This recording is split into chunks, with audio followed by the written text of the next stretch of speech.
मैं आप लोगों को बहुत ही महत्वपूर्ण विषय पे आपसे बात करने जा रहा हूँ। कब यूपीएससी को अलविदा कह देना चाहिए। यूपीएससी एक गहरा समंदर है, या यूँ कहें कि एक चक्रव्यूह है जिसमें घुसना तो आसान है, लेकिन यदि उससे बाहर निकलने का तरीका पता नहीं हो तो आप उस भंवर में फंस कर रह जाएंगे। जब तक आप बाहर निकलने का रास्ता ढूंढ पाएंगे तब तक शायद बहुत देर हो चुकी हो। जीवन में लक्ष्य बड़ा रखना बहुत ही अच्छी बात है, लेकिन यदि वह लक्ष्य आपके प्रयासों से बहुत दिन निकल चुके हैं तो आपको कुछ समझना पड़ेगा कि शायद आपका लक्ष्य वह नहीं है जो अपने लिए चुना है, बल्कि आप तो किसी और काम के लिए बने हैं। दोस्तों, पिछले कुछ दिनों में एक चाय की दुकान की चेन यानी कि टी जॉइंट ने बहुत नाम कमाया है, जिसका नाम है चाय सुट्टा बार। आपने भी इस चेन के बारे में भी जरूर सुना होगा और हो सकता है कि आपने यहाँ की चाय का लुत्फ भी लिया होगा। हमारे देश में चाय की दुकान, या जैसे कि आम बोलचाल की भाषा में कहते हैं, चाय की टपरी आपको हर 10 कदम पर मिल जाएगी। लेकिन फिर भी 23 साल के एक नौजवान लड़के ने हिम्मत की चाय को बिजनेस बनाने की, और उस हिम्मत का ही नतीजा है कि आज उसका चेन देश की सबसे सफल स्टार्टअप में से एक है। आप सोच रहे होंगे कि हम आपको चाय के बारे में क्यों बता रहे हैं। दरअसल इस बिजनेस के पीछे यूपीएससी का बहुत बड़ा हाथ है। तो कहानी कुछ यूँ है कि मध्य प्रदेश के अनुभव दुबे को उसके पिता ने यूपीएससी की तैयारी के लिए दिल्ली भेजा। कुछ दिनों तक अनुभव ने तैयारी भी की, लेकिन उन्हें समझ आ गया कि यूपीएससी उनके लिए नहीं है, बल्कि वे तो किसी और चीज़ के लिए बने हैं। यहीं से जन्म हुआ उस नामचीन टी जॉइंट का, जो आज देश विदेश में अपने ब्रांड के झंडे गाड़ रहा है। दोस्तों, आपको यह कहानी बताने के पीछे मकसद यह समझना है कि यूपीएससी की तैयारी करना ठीक है, लेकिन यदि आप इसको लेकर अपने जीवन के बहुमूल्य साल एक एक करके गवाते जा रहे हैं तो आपके जीवन में आगे बहुत निराशा होने वाली है। एक 21-22 साल का युवा ऊर्जा उत्कंठा से उत्प्रोत होता है।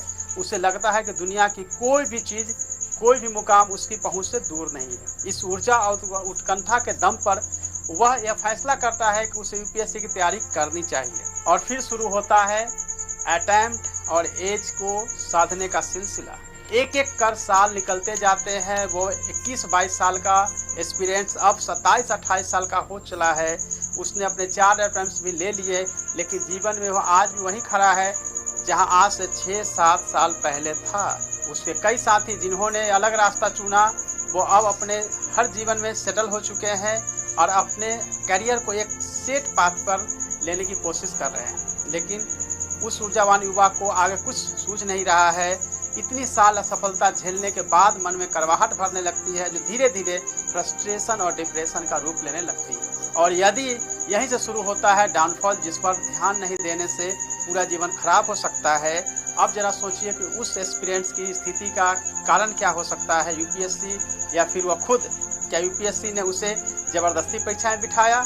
नहीं। क्या यूपीएससी ने उससे कहा कि अब कुछ छोड़कर सिर्फ उसी पर फोकस करे? नहीं। कहने का मतलब यह है कि यह सिर्फ और सिर्फ उस एक्सपीरियंस का फैसला था, आपका फैसला था, और आगे वह क्या करेगा यह भी उसी का निर्णय होगा। लेकिन जैसा कि मैंने बताया, यह एक भंवर है जिसमें फंसना गए तो एक निकलना बहुत ही मुश्किल होता है। इसमें बहुत हिम्मत की जरूरत होती है। कई बार लोक लाज की वजह से, तो कई बार भविष्य में सिलेक्शन हो जाने की उम्मीद से स्टूडेंट्स इस भंवर में फंस कर रह जाते हैं। मगर यदि ध्यान से देखा जाए तो हमें ऐसे कई इंडिकेशंस मिलते हैं जो हमें बताते हैं कि अब समय आ गया है कि यूपीएससी को अलविदा कह देने का। इन इंडिकेशंस में सबसे पहला है डिप्रेशन। डिप्रेशन हम सबको होती है और हम सब कुछ समय बाद ही खुद ही इससे बाहर निकल जाते हैं। लेकिन यदि आप ऐसा नहीं कर पाते हैं तो समझ लीजिए कि आपको अपना रास्ता बदल लेना चाहिए। दूसरा इंडिकेशन है पढ़ाई में मन नहीं लगना। एक ही चीज़ जो बार बार पढ़ना काफ़ी मुश्किल काम होता है, और यदि आपका मन भी इतने समय के बाद पढ़ाई में नहीं लग रहा है तो शायद आपको अब यूपीएससी से बाहर निकल जाना चाहिए। तैयारी में सुधार न होना तीसरा और आखिरी इंडिकेशन है जो हमें बताता है कि अब यूपीएससी की तैयारी छोड़ देनी चाहिए। यदि आप परीक्षा में 2 अंक 4 अंक से पिछड़ रहे हैं और उसके बाद भी तैयारी करना चाहते हैं तो आपको जरूर करना चाहिए, आपको करना भी चाहिए।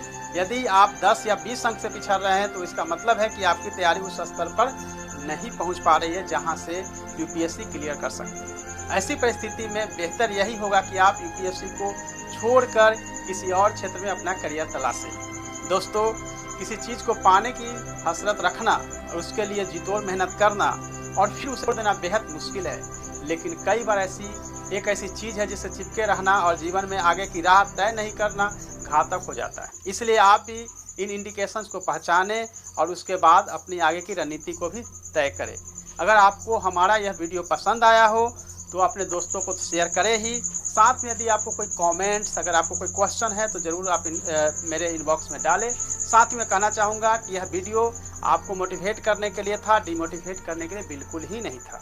क्योंकि जो प्रॉब्लम्स है, जो इंडिकेशंस बताते हैं कि आप तैयारी कंटिन्यू कर रहे हैं फिर भी सफल नहीं हो रहे हैं, तो निश्चित रूप से एक बार रीथिंक करना चाहिए और रीथिंक करने के बाद ये डिसाइड करना चाहिए कि क्या वह समय आ गया है जब यूपीएससी को छोड़कर कुछ बड़े करियर को करें। आप पढ़ाने का कर सकते हैं क्योंकि आपके लंबे एक्सपीरियंस है 7-8 साल का, तो आप हो सकता है कि आप किसी कोचिंग संस्थान में पढ़ाएं या किसी कोचिंग खोले या कुछ दूसरे करियर से इंजीनियर हैं तो उस क्षेत्र में आपके पास बहुत सारे विकल्प है जिसके बारे में एक बार ज़रूर विचार करना चाहिए। लेकिन हाँ, यह ज़रूर मैं कहूँगा, यदि आप में लगता है कि सुधार की पॉसिबिलिटी है, अगर आपको लगता है कि आप कर सकते हैं तो करिए। लेकिन कभी भी जीवन जो है ये यूपीएससी का नाम नहीं है और यूपीएससी के साथ एंड नहीं होता है लाइफ। क्योंकि यूपीएससी के साथ एंड इसलिए नहीं होता है क्योंकि इसमें जो सक्सेस का जो परसेंटेज है वो 1% से भी कम है, यानी कि 99.99% एस्पिरेंट्स को तो असफल होना ही है। तो क्या अपने जीवन को समाप्त कर ले? नहीं, और नए करियर की तरफ जाए और उसकी तरफ अपनी करियर